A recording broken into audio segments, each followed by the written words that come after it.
I was 17 years old when I married a stranger. I stood in that small church wearing a white dress that didn't fit right, holding flowers I didn't choose, while my father walked me down an aisle I didn't want to walk. My hands were shaking. My mother had told me that morning to smile, to be grateful, to remember that this was for the family. But all I could think about was running. Just turning around and running until my feet gave out. The man waiting for me at the altar was 25. His name was David Chun. I had met him exactly twice before our wedding day. Both times, our parents sat between us, talking about business and family connections while we barely looked at each other. He was tall. He wore glasses. He worked in his father's company. That was all I knew. That was all I was supposed to need to know. When the ceremony ended and he kissed me for the first time, his lips were cold. Or maybe mine were. I don't remember much about that kiss, except that it felt like signing a contract I hadn't read. That night, I sat on the edge of a hotel bed in a room his parents had paid for, still wearing that white dress, waiting for the worst. I had heard the stories. My cousin Maria had whispered them to me at family gatherings. My aunt had said things when she thought I wasn't listening. About wedding nights. About young wives and older husbands. About duties and pain and just getting through it. I heard the bathroom door open. I closed my eyes. "Emily," David said softly. I didn't answer. My whole body was tight, like I was made of wire. "Emily, look at me." I opened my eyes. He was standing there in a t-shirt and pajama pants, his hair wet from the shower. He looked almost as scared as I felt. "I brought you something," he said. He held out a pillow and a blanket. "I'll sleep on the couch," he said. "You can have the bed." I stared at him. "What?" "The couch. I'll sleep there." He set the pillow down on the small sofa by the window. "You must be tired. You should rest." "I don't understand." He turned to look at me, and for the first time, I really saw his face. There were dark circles under his eyes. His shoulders were tense. He looked like someone who had also been pushed into something he didn't want. "Neither of us chose this," he said quietly. "My parents wanted this marriage. Your parents wanted this marriage. But you and I, we're the ones who have to live it." He paused. "I won't touch you, Emily. Not unless you want me to. Maybe not ever. I don't know. But I won't force anything on you. That's not who I am." I didn't say anything. I couldn't. No one had ever asked me what I wanted before. No one had ever given me a choice. That night, David slept on the couch. And the next night. And the night after that. For 2 weeks, we lived like roommates in the apartment his parents had bought for us. We were polite. Careful. We barely talked. I slept in the bedroom. He slept on the couch. Every morning, he made coffee and left a cup for me on the counter before he went to work. Every evening, I made dinner and left a plate for him in the refrigerator because he always came home late. We were married, but we were strangers. And I was so lonely. 3 months into our marriage, I found out I was pregnant. I took the test alone in the bathroom while David was at work. I sat on the floor holding that little plastic stick, watching the 2 lines appear, and I cried. Not because I didn't want a baby, but because I was 18 years old. I was married to someone I didn't know, and now I was going to be a mother. When David came home that night, I was sitting at the kitchen table. The pregnancy test was in front of me. He stopped in the doorway. "Emily, I'm pregnant," I said. The words just came out. Flat. Empty. David set down his briefcase. He walked over slowly and sat down across from me. He looked at the test. Then he looked at me. "Are you okay?" he asked. "I don't know. Are you scared?" "Yes." He nodded. "Me too." We sat there in silence for a long time. Finally, David reached across the table. He didn't touch me. He just placed his hand on the table between us, palm up. "An offering. We'll figure it out," he said. "Together. If you want." I looked at his hand. At his face. At this man who had given me a choice when no one else would. And slowly I put my hand in his. It was the first time we had touched since our wedding kiss. "Okay," I whispered. "Together." Our daughter was born 7 months later. We named her Sophie. She was tiny. Perfect. When the nurse put her in my arms, I felt something crack open inside my chest. Love. Pure and overwhelming and terrifying. David stood beside the hospital bed, staring down at our daughter with tears running down his face. He didn't try to hide them. He just let them fall. "She's beautiful," he whispered. "Emily, she's so beautiful. Do you want to hold her?" He looked at me, surprised. Can I? I nodded. He took Sophie in his arms so carefully, like she was made of glass. He held her against his chest and closed his eyes, and I saw his whole body shake with a silent sob. Hi, Sophie, he said softly. I'm your dad. I'm going to try really hard to be good at this.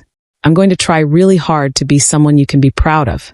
Watching him with our daughter, something shifted in me. This man I had married because I had no choice, this stranger I had been living with like a ghost, he was real. He was gentle. He was trying. Maybe I could try too. When we brought Sophie home, David turned the spare bedroom into a nursery. He painted the walls pale yellow. He built the crib himself, following the instructions page by page, cursing softly when the pieces didn't fit right. I sat in the rocking chair he'd bought, watching him work, holding our sleeping daughter. You don't have to do all this, I said. We could have hired someone. I want to, David said. He looked up at me. I want her to know I built this for her. Even if she doesn't remember. Even if it falls apart. I want to know I did this. Those first few months with Sophie were hard. She cried at night. I was exhausted. My body ached. I didn't know what I was doing. But David was there. Every night when Sophie cried, he got up with me. He changed diapers. He walked the hallway with her at 2 a.m, singing old songs I didn't know he knew. We started talking. Little things at first. About Sophie. About sleep schedules and bottle temperatures, and which baby soap was better. But then other things. He told me about his work. About the pressure from his father to take over the company. About how he had never wanted to be a businessman. How he had wanted to be a teacher. Why didn't you? I asked one night. We were both sitting on the living room floor, exhausted, watching Sophie sleep in her bouncer between us. David shrugged. Same reason you married me, probably. Family expectations. Duty. The path was already laid out. I just followed it. Do you regret it? He thought for a long time. I regret a lot of things, he said quietly. But not her. He looked at Sophie. And not this. Not trying with you. My heart did something strange. A flutter. A warmth. I'm trying too, I said. He smiled. It was small, but it was real. When Sophie was 6 months old, David stopped sleeping on the couch. We didn't talk about it. One night, he just carried his pillow into the bedroom and stood there awkwardly holding it. The couch is killing my back, he said. Okay, I said. I'll stay on my side. Okay. We slept in the same bed with a foot of space between us. Neither of us crossed that invisible line. But I could hear him breathing. I could feel the warmth of him there. And it was nice. Not scary. Just nice. Slowly, over months, the space between us got smaller. An inch at a time. Until one night, I woke up and found my hand resting on his arm. He was awake too, looking at me in the darkness. Is this okay? I whispered. Yes, he said. Is it okay for you? I nodded. He turned his hand over and laced his fingers through mine. We fell back asleep like that, holding hands. Sophie took her first steps when she was 11 months old. David was at work. I was in the kitchen making lunch when I saw her let go of the coffee table and wobble toward me, arms out, face full of determination. David, I screamed, forgetting he wasn't there. David, she's walking. She made it 3 steps before falling onto her diaper-padded bottom. But those 3 steps felt like a miracle. When David came home that night, I met him at the door, talking so fast I could barely get the words out. He dropped everything and knelt on the floor. Come on, Sophie girl, he said, holding out his arms. Show Daddy. Come here. Sophie looked at him. She pulled herself up on the couch, and she walked, for wobbly, perfect steps right into her father's arms. David caught her and spun her around, laughing, and I saw pure joy on his face. Joy I had never seen before. When he looked at me over Sophie's head, his eyes were shining. We have the most amazing daughter, he said. We do, I agreed. And for the first time since our wedding day, I thought, maybe this could work. Maybe we could be a real family. When I was 20, I realized I was in love with my husband. It didn't happen all at once. It wasn't like the romance novels I used to hide under my bed as a teenager. There was no lightning bolt. No dramatic moment. It was a Tuesday. Sophie was 2. David had taken the day off work because I had the flu. I woke up on the couch in the middle of the afternoon to find him sitting on the floor with Sophie, both of them covered in finger paint. She was helping him paint a picture of our family. 3 stick figures holding hands. Mama! Sophie shrieked when she saw me awake. She ran over with paint-covered hands and climbed onto the couch, smearing yellow handprints on my old t-shirt. "Sorry," David said, laughing. We were trying to be quiet. He came over to pull Sophie off me, and our eyes met. He had blue paint on his cheek. His hair was a mess. He looked happy. And I thought, I love him. It hit me so hard I couldn't breathe. I loved this man. This stranger I had married. This person who had slept on a couch for months to make me feel safe. Who had held my hand through labor. Who painted with our daughter while I slept off the flu. I loved him. And I had no idea if he loved me back. I started noticing things after that. Little things. The way David always made sure my coffee was the right temperature before he left for work. The way he remembered which flowers I liked and brought them home for no reason. The way he looked at me when he thought I wasn't watching, with something soft and sad in his eyes. One night, after we put Sophie to bed, I found him standing at the window in our bedroom, just staring out at the city lights. "David," he turned. "Sorry. Just thinking." "About what?" He hesitated. "About how different this is from what I expected." My stomach dropped. "Different bad?" "No." He shook his head quickly. "Different good." I thought. When my parents arranged this marriage, I thought I was going to be miserable for the rest of my life. I thought you would hate me. I thought we would just exist together, two people trapped in the same cage. He paused. "But you don't hate me, do you?" "No," I said quietly. "I don't hate you." "Good. Because I don't hate you either." He smiled, but it was sad. "Actually, I really care about you, Emily. You and Sophie. You're the best parts of my life." My heart was pounding. "David, you don't have to say anything," he said quickly. "I know this isn't what you wanted. I know you didn't choose me. I just wanted you to know that I'm grateful. For you trying. For giving us a chance." He thought I was just trying. He thought I was just being polite. He didn't know. "I chose you," I said. He blinked. "What?" "Maybe I didn't choose you at the altar. Maybe I didn't choose you on our wedding night. But I choose you now." I took a step closer. "Every day I choose you. Emily. I love you," I said. The words tumbled out, shaky and real. "I love you, David. And I know that's probably confusing because we started all wrong. But I do. I love you." He stared at me. For a moment, I thought I had made a terrible mistake. That he would pull away. That he didn't feel the same. Then he crossed the room in 3 steps and kissed me. Really kissed me. Not like our wedding kiss. This was warm and desperate and full of everything we hadn't said for 3 years. When we pulled apart, we were both breathing hard. "I love you," he said, his forehead pressed against mine. "I've loved you for so long. I've been terrified to tell you." "Why?" "Because you could have anyone.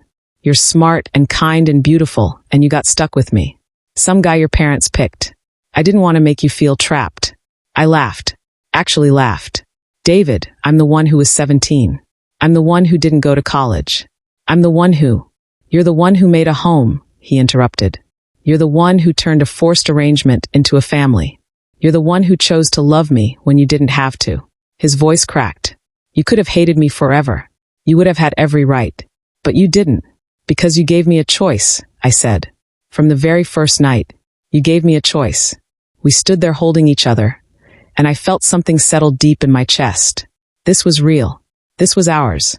Not our parents' choice. Not duty or obligation. Love. Real, chosen love. Our second daughter was born 2 years later. We named her Rose. This time, the pregnancy was different. We had planned it. We had talked about it. We had wanted it together. When I took the test and saw those 2 lines, I didn't cry alone in the bathroom. I ran to find David in his office and showed him immediately. He picked me up and spun me around, laughing, then immediately put me down. "Sorry, is that okay? Should I not have done that? Are you okay?" "I'm perfect," I said. And I was. When Sophie was 7 and Rose was 3, David's father died. It was sudden. A heart attack at his desk. One moment he was there, running the company with an iron fist like he always had. The next moment he was gone. David didn't cry at the funeral. He stood beside his mother, shaking hands with business associates, accepting condolences with a blank face.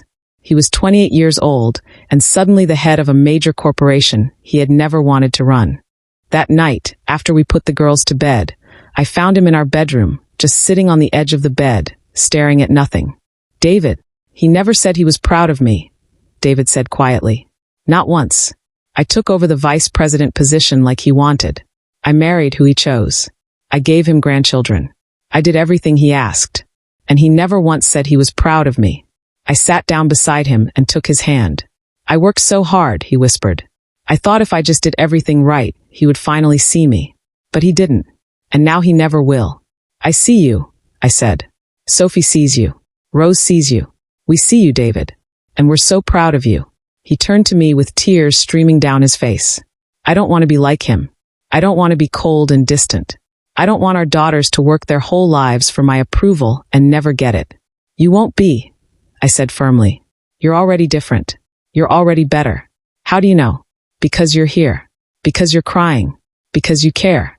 Your father never would have let himself do this. He pulled me close and sobbed into my shoulder. I held him while he broke apart, and I understood then what he had done for me all those years ago. He had held me when I was scared. Now it was my turn to hold him. David threw himself into work after his father died. He left early. He came home late. He missed dinner. He missed bedtime stories. He was trying so hard to fill his father's shoes that he was forgetting to be himself. One night, he came home at 11. Sophie and Rose had been asleep for hours. I was waiting up, reading a book on the couch.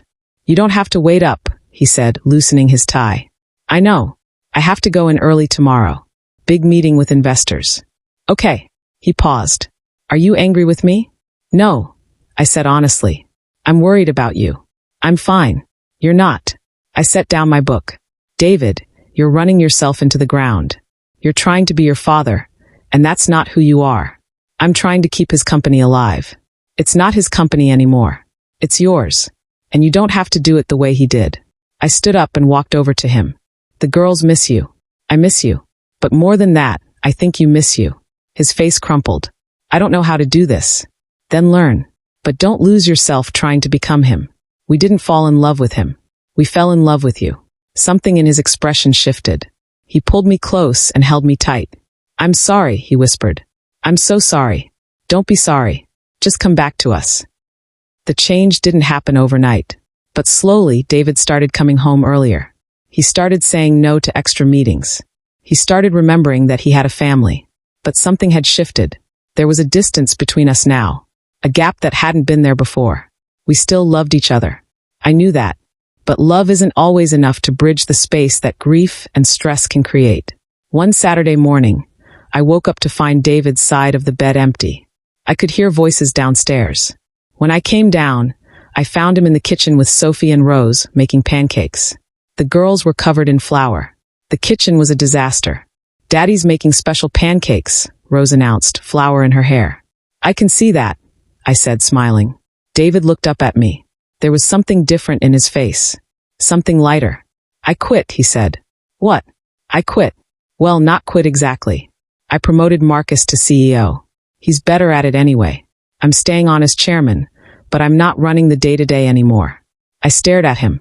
David. I can't do it, Emily. I can't be him. And I don't want to. He flipped a pancake. I want to be here. With you. With them. I want to see them grow up. I want to have breakfast with my family on a Saturday morning. I want to actually live my life instead of just surviving it. Sophie tugged on my sleeve. Daddy's staying home more. Is this really what you want? I asked David. He looked at me. At the girls. At the messy kitchen and the half-cooked pancakes and the life we had built together.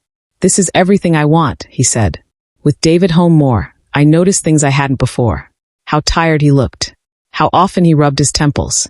How sometimes he would just stop in the middle of a sentence, like he forgot what he was saying. You should see a doctor, I said one night. I'm fine. You're not fine. You're exhausted all the time. You have headaches. David, please. He went to humor me. That's what he said. I'll go to humor you. 3 days later, I got a call at home. It was David. His voice was shaking. Emily, can you come to the hospital? My blood went cold. What happened? Are you okay? I'm okay. Can you come? Please. I called my mother to watch the girls and drove to the hospital, going twice the speed limit. I found David in a consultation room with a doctor. His face was pale. Mrs. Chun, the doctor said. Please sit down. What's wrong? David reached for my hand. They found something. In the scan. A tumor. The world tilted. It's small. the doctor said quickly. And it's operable. But it's in his brain. We'll need to do surgery. Soon. I couldn't breathe. Couldn't think. All I could do was hold David's hand and try not to break apart right there. How soon? I heard myself ask. We'd like to schedule it for next week. Next week. 7 days. 7 days before they would cut open my husband's skull and try to remove the thing that could kill him. Okay, David said. His voice was steady, calmer than mine. Okay, let's do it. We didn't tell the girls the full truth. Sophie was 9, old enough to understand that something was wrong. Rose was only 5. We told them Daddy was sick, that he needed an operation, that he would be okay. I prayed that last part was true. The night before the surgery, after the girls were asleep, David and I sat in our bedroom. We had barely talked all week. Both of us too scared to say the things we were thinking. I need to tell you something, David said finally. Okay, if something happens tomorrow. Don't, I interrupted. Don't say that. Emily, please. I need to say this. He took my hand. If something happens, I need you to know that these past 11 years have been the happiest of my life. Meeting you, marrying you, even though it wasn't our choice at first. It became my choice. You became my choice. Every single day. Tears were streaming down my face. You're going to be fine. But if I'm not, you're going to be fine, I said fiercely. Because I'm not done choosing you. Do you hear me? I'm not done. So you're going to go into that operating room tomorrow, and you're going to come back out, and we're going to keep choosing each other for the next 50 years. He pulled me close. We held each other and cried, and I felt like my heart was being ripped out of my chest. I love you, he whispered. I love you so much. I love you too, I said. Come back to me. I will, he promised. I will. The surgery took 8 hours. I sat in the waiting room with David's mother and my parents. Sophie and Rose were with my sister. I couldn't eat, couldn't sleep. I just sat there, staring at the clock, watching the minutes tick by like they were years. Every time the door opened, my heart stopped. Every time it wasn't the surgeon, I died a little more. Finally, after 8 hours and 17 minutes, the surgeon came out. Mrs. Chun. I stood up so fast I almost fell over. Is he? He's alive. The surgery went well. We were able to remove the entire tumor. He's in recovery now. I couldn't speak. Couldn't breathe. My mother caught me as my knees gave out. Can I see him? I managed to ask. In a little while. He's still sedated. But he's stable. He's going to be okay. I sobbed.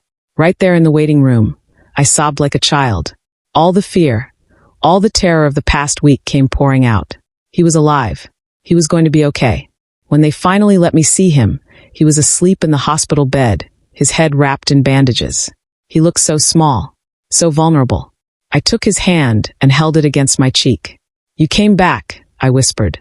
You kept your promise. His fingers twitched in mine. His eyes fluttered open. They were unfocused, cloudy with medication, but they found me. Emily, he mumbled.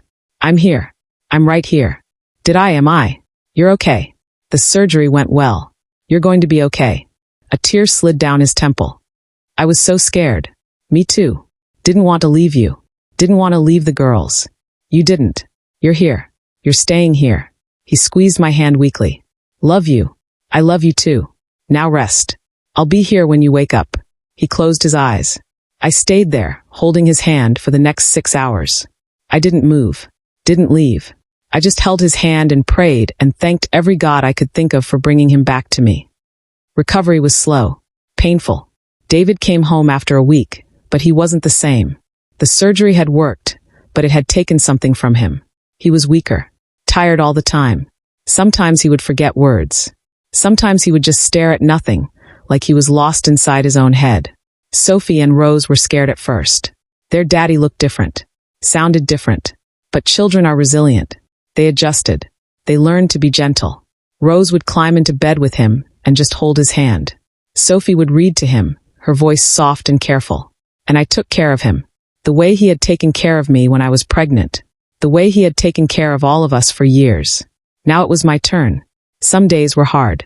Some days he would get frustrated because he couldn't remember a word or couldn't do something that used to be easy. He would snap at me, push me away. But I stayed, because that's what love is. Not just the good days, the hard days too. 3 months after the surgery, I found him crying in the bedroom. "What's wrong?" I asked, sitting down beside him. "I'm broken," he said. "I'm not the man you married. You're exactly the man I married. The man who gave me a choice. The man who built a crib for our daughter. The man who chose to love me when he didn't have to. I can't even work anymore. I can't provide for you. David, we don't need more money. We need you. Just you. Alive. Here. With us. That's all we've ever needed." He looked at me with such pain in his eyes. "I feel useless." "You're not useless. You're healing. And healing takes time. Be patient with yourself." "I don't know how." "Then I'll be patient enough for both of us." I took his hand. He held on tight, like I was the only thing keeping him from drifting away. 6 months after the surgery, David started painting. We had turned the spare room into his recovery space. A place where he could rest, read, just be. One day, I came home from grocery shopping to find him sitting at an easel, painting. "Where did that come from?" I asked. "I ordered it online. Hope that's okay." "Of course it's okay. What are you painting?" He showed me. It was our family. The 4 of us. It wasn't perfect. The proportions were off. The colors were a bit wild. But it was beautiful. "I used to paint," he said. "Before. When I was young. Before my father told me it was a waste of time." "It's not a waste of time." "No," he agreed. "It's not." From that day on, he painted. Every day. Our house filled up with canvases. Landscapes. Portraits of the girls.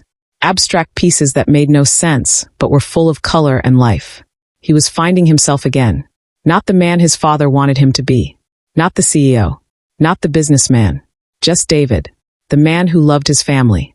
The man who painted and laughed and lived. The man I fell in love with. When Sophie was 13, she asked me about our wedding. We were in the kitchen baking cookies. Rose was at a friend's house.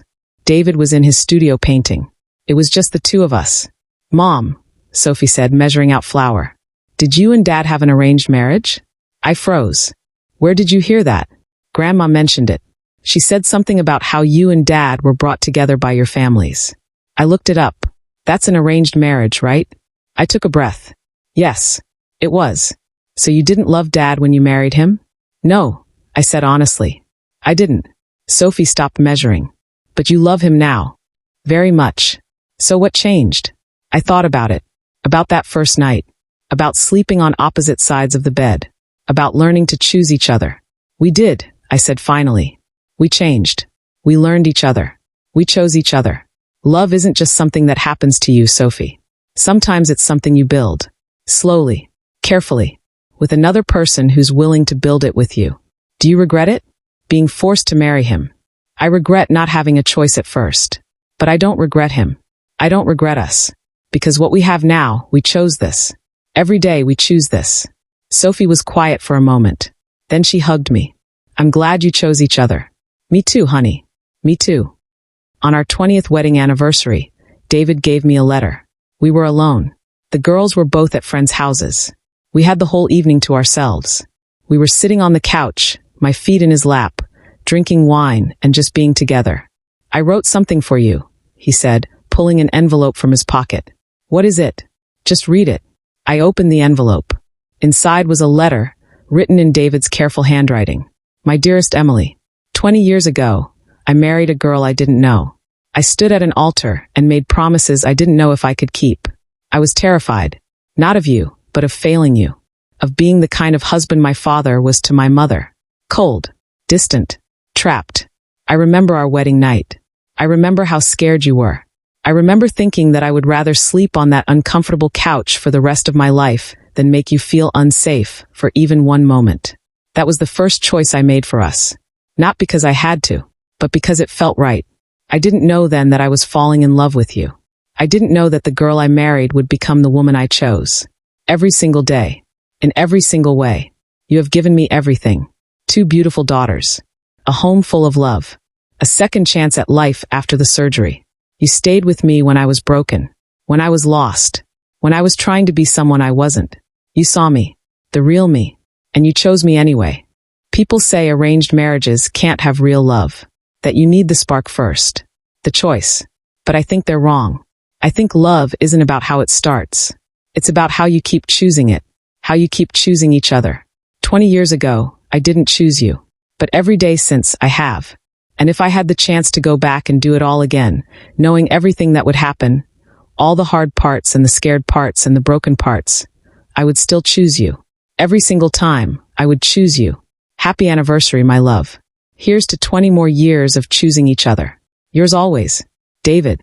I was crying before I finished reading, tears running down my face, dripping onto the paper. David took the letter from my shaking hands and pulled me into his arms. I love you. I sobbed into his shoulder. I love you so much. I love you too, he whispered.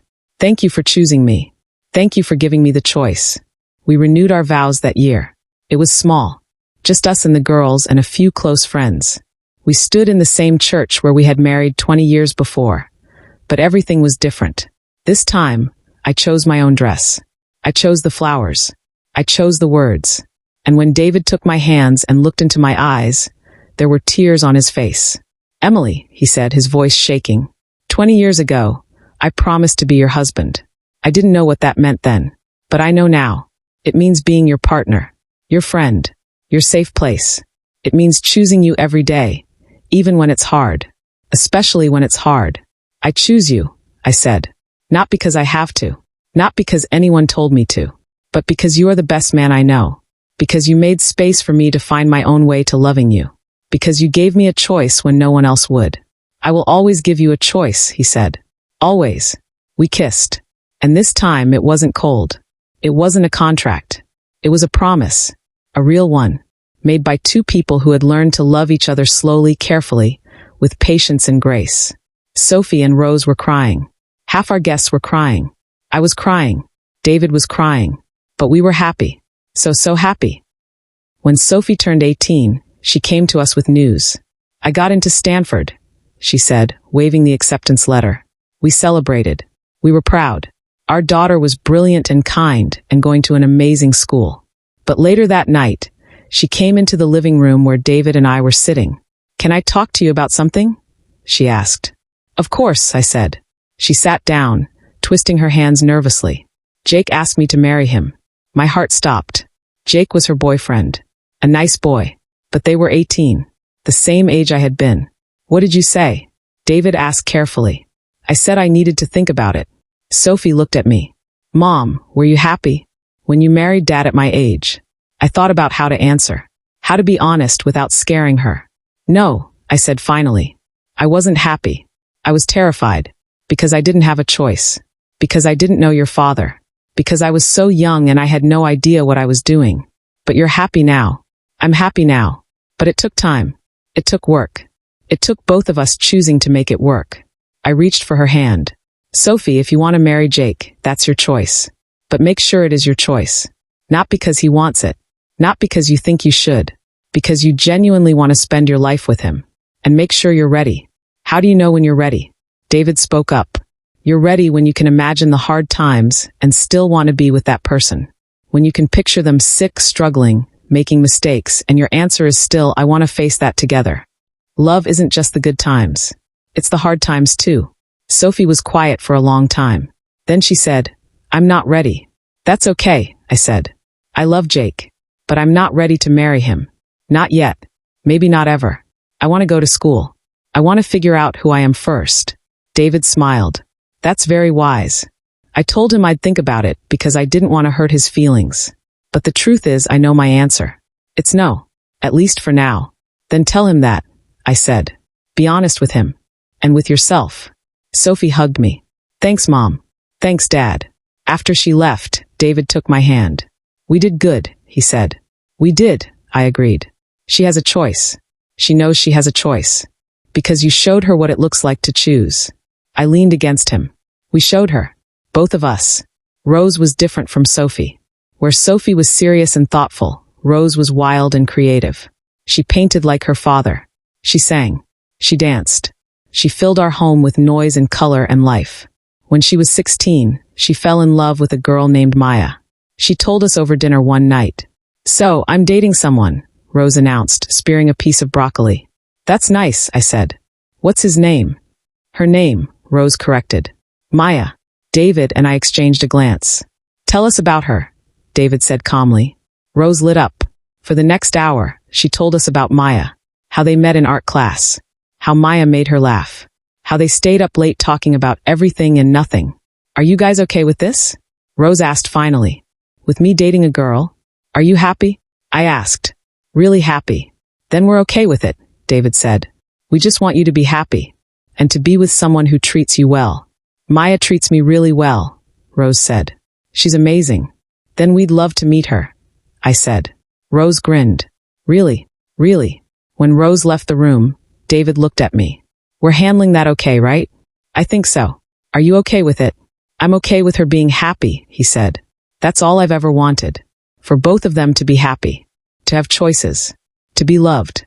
You're a good father, I said. I had a good teacher. He smiled at me.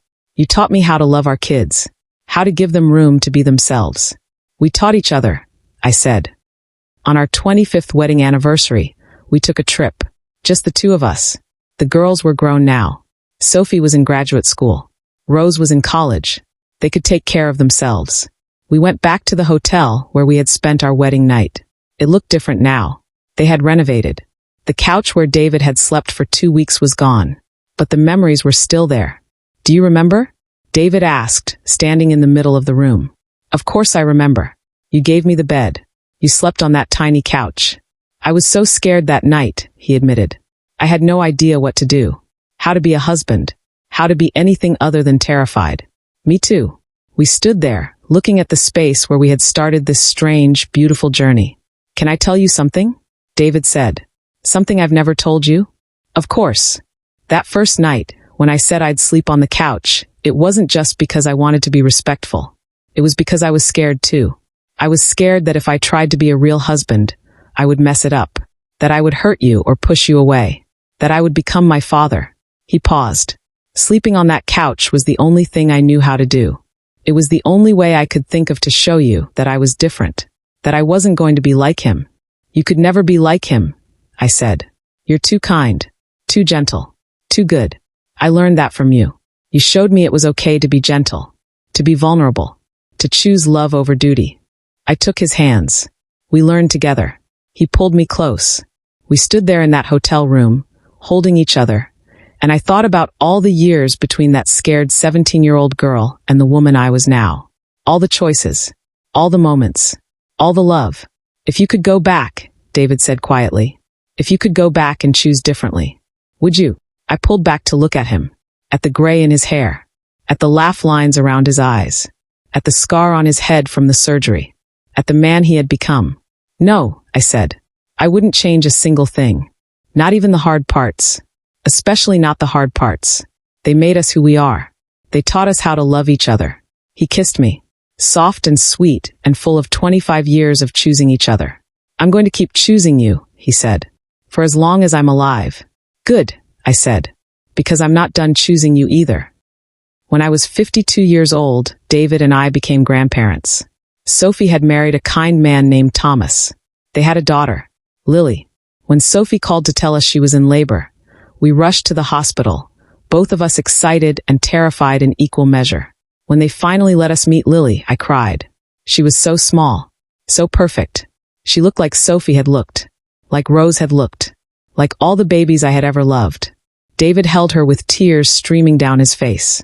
Hi, little one, he whispered. I'm your grandpa, and this is your grandma. We're going to spoil you so much. Sophie laughed from her hospital bed. I was counting on it. That night, after we left the hospital, David and I drove home in silence. We were both thinking about Sophie as a baby, about Rose, about all the years that had passed so quickly. We're old, David said finally. We are, I agreed. When did that happen? While we were busy living. He reached over and took my hand. I'm glad I got old with you. Me too. We retired fully when I was 55 and David was 63. We sold the business. We sold the big house. We bought a small cottage by the ocean. It was simple. Just 2 bedrooms and a studio for David to paint in. A garden where I could grow vegetables.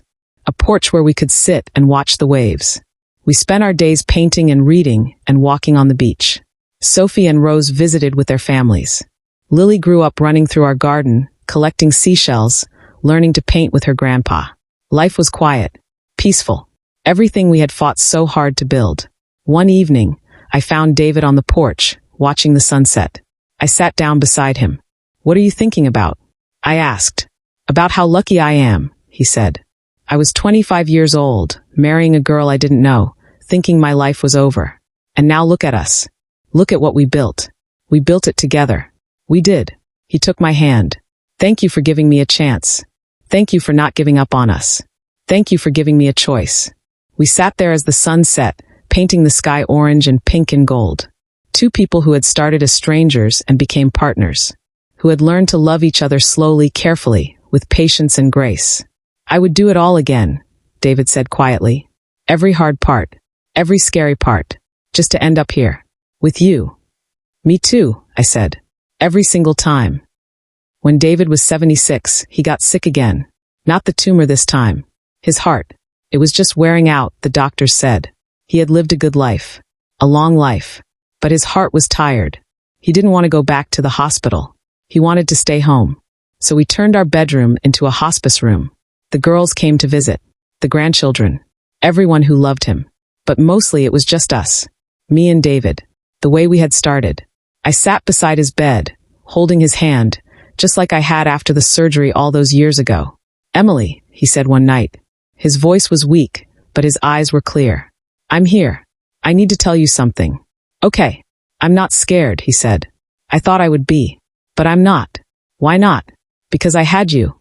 For 51 years, I had you. And that's more than I ever dreamed of. More than I deserved." "You deserved everything," I said, tears streaming down my face.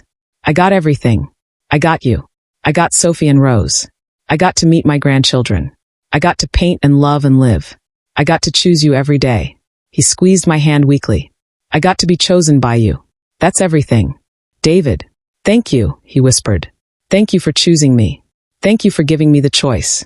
He smiled. That same small, gentle smile from our wedding night. "I love you, Emily. I love you too.